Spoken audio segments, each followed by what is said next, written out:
Vamos recomeçar nosso estudo do tarô, agora com a carta que já está aqui, que é a Temperança, Arcano 14. Uma carta muito linda, muito positiva, que simboliza a temperança.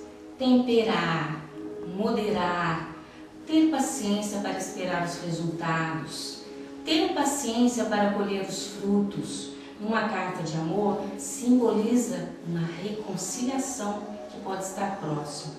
O estrangeiro, as viagens, aqueles amores tântricos, amores espirituais. É uma carta de cura para quem está doente.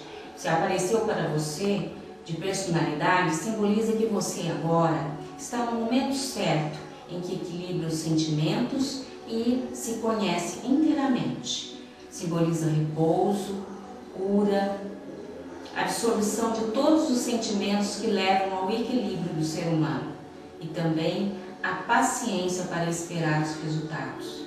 Se você plantou, você vai colher. Invertida, essa carta simboliza inimizades, fúria, impaciência.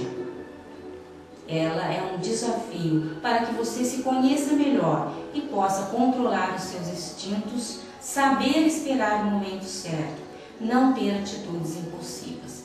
Vamos à próxima carta agora, a carta 15, Arcano 15, o Diabo. Até lá!